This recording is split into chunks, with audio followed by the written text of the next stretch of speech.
रूस और अमेरिका के बीच जासूसों की हुई अदला बदली। पश्चिमी देशों ने भी रूसियों को छोड़ा। रूस ने 16 जासूस छोड़े तो पश्चिमी देशों ने 8 जासूसों को छोड़ा।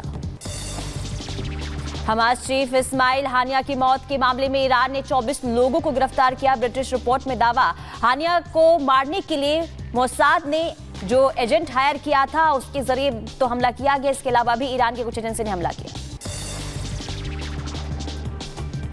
और मिडल ईस्ट में बढ़ती टेंशन को लेकर भारत समेत कई देशों ने जारी किया एडवाइजरी। लेबनान में रह रहे भारतीयों के लौटने की अपील। कनाडा, यूके, यूएस ने भी अपने नागरिकों से लेबनान छोड़ने के लिए कहा। फिलीपींस और जापान ने किया संयुक्त अभियान। चीन सागर में अपना पहला सैन्य अभ्यास किया। उधर इजराइल ने दक्षिणी लेबनान में फिर किया हमला और कफा किला इलाके में हिजबुल्लाह के आतंकी ठिकानों और सैन्य भवनों पर हमला किया। इजरायली डिफेंस फोर्स ने वेस्ट बैंक पर हमला किया है। आपको बता दें कि सैनिकों पर गोलीबारी करने वाले एक बंदूकधारी को मार गिराया गया।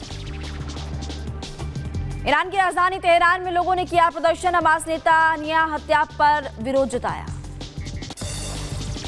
इजरायल की राजधानी तेल अवीव में सेना मुख्यालय पर प्रदर्शन किया गया। गाजा में बंधकों की रिहाई की मांग के लिए प्रदर्शन किया गया। विश्व युद्ध का काउंटडाउन क्यों कह रहे हैं, इसकी जानकारी आपको देंगे। क्योंकि ईरान की अगर बात करें तो इस्माइल हानिया की मौत का बदला लेने के लिए साजिश ईरान इस वक्त रच रहा है। सबसे बड़ी बात कि इस पूरी साजिश में खबर ये मिल रही है कि मिडिल ईस्ट के कुछ देश भी शामिल है। मिडिल ईस्ट के कुछ आतंकी संगठन भी शामिल बताए जा रहे हैं और एक बदला लेने की तैयारी इस वक्त ईरान कर रहा है। बिल्कुल, देखिए जिस तरीके से ईरान में हानिया की मौत हुई है, इसके बाद ईरान जो है वो बौखलाया हुआ है और लगातार इजराइल पर हमले की प्लानिंग कर रहा है। यही नहीं, अब चिंता की बात ये हो गई है कि जिस तरीके से ईरान की तरफ से प्लानिंग हो रही है, उससे आशंका है कि कहीं विश्व युद्ध न शुरू हो जाए। आखिर क्या प्लानिंग है ईरान की, रिपोर्ट के जरिए आपको दिखाते हैं।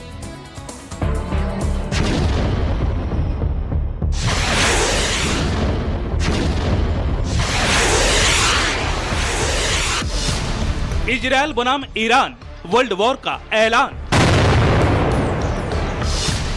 नेतन्याहू ने दिखाया एक्शन, अब खामेनेई का रिएक्शन।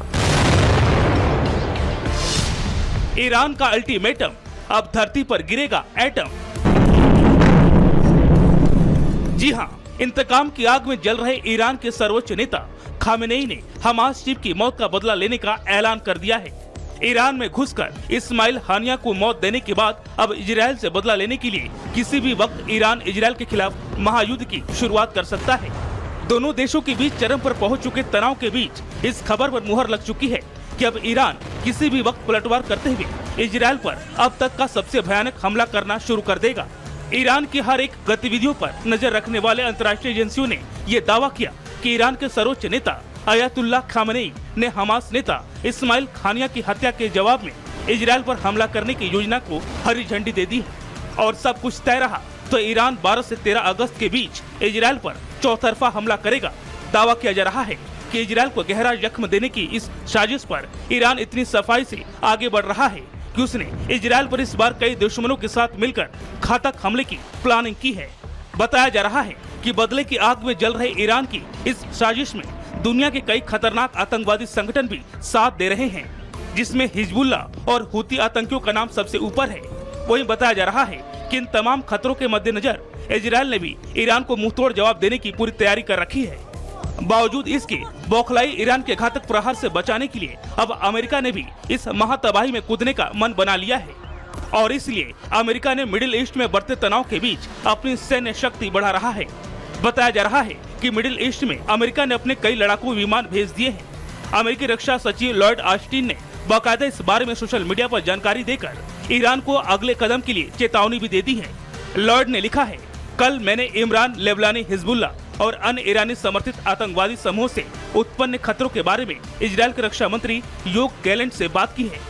हमने बता दिया है कि इजरायल की रक्षा का समर्थन करने के लिए अतिरिक्त उपाय कर रहे हैं, जिसमें कई तरह के रक्षात्मक कदम शामिल है। हालांकि अमेरिका पहले भी कई मौकों पर ईरान को ये चेता चुका है कि अगर उसने इजरायल की तरफ आंख उठाकर भी देखा तो उसे इसकी बड़ी कीमत चुकानी पड़ेगी। बावजूद इसके ये अमेरिका भी जानता है कि कई बार अमेरिका तक को धमका चुका ईरान इस बार चुप रहने वाला नहीं है। इसलिए अमेरिका ने इस बार बैलिस्टिक मिसाइल से लैस क्रूजर और विध्वंसक जहाज भी पश्चिम एशिया भेजने की तरफ रवाना कर दिया है।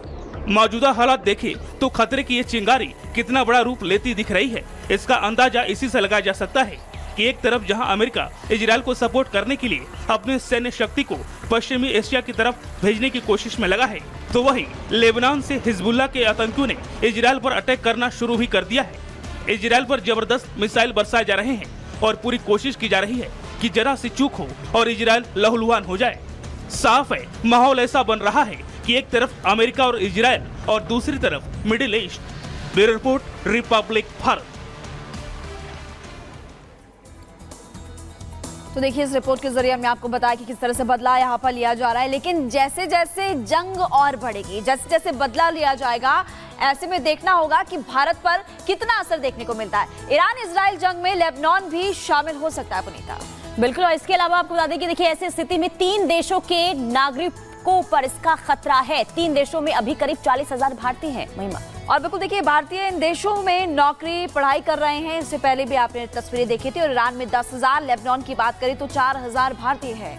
इसके अलावा इजराइल में सबसे ज्यादा 26,000 भारतीय यहाँ पर रहते हैं। और इजराइल में युद्ध से पहले इमरजेंसी जैसे हालात जो है बन गए हैं, और जंग हुई तो फिर भारतीय नागरिक वहां पर फंस भी सकते हैं। हालांकि हमारी जो भारतीय सरकार है वो भी लगातार इस पूरे मामले पर नजर बनाए हुए। उन्हें 3 देशों से निकालना एक बड़ी चुनौती उस वक्त साबित होते हुए नजर आ सकती है। बिल्कुल, और देखिए भारत सरकार ने एडवाइजरी जो है जारी कर दी है और इजराइल और लेबनान तक भारत अब पूरी तरीके से अलर्ट है। कोशिश यही की जा रही है कि जो भारतीय वहां पर रहते हैं उन्हें किसी भी तरीके से कोई संकट ना आए। बिल्कुल, और इस वक्त भारत अलर्ट पर है तो हमने आपको बताया ही, और कैसे क्या असर भारत पर पड़ सकता है वो भी हमने आपको बताया। लेकिन अब खबरों में आगे बढ़ते हैं और बात करेंगे मौसम की, क्योंकि मौसम कहर बनकर बरस रहा है।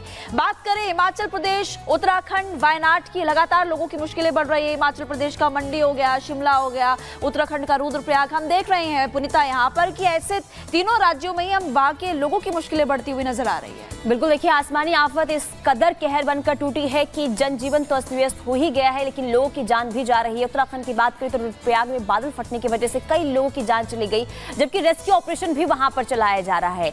लेकिन सवाल ये है कि आखिर आसमानी आफत से राहत कब तक मिलेगी, क्योंकि हर कोई ये सवाल पूछ रहा है, क्योंकि जनजीवन अस्त व्यस्त तो हो चुका है, भारी परेशानी भी लोगों को हो रही है। लेकिन आईएमडी की रिपोर्ट क्या कहती है ये आपको जरा रिपोर्ट के जरिए बताते हैं।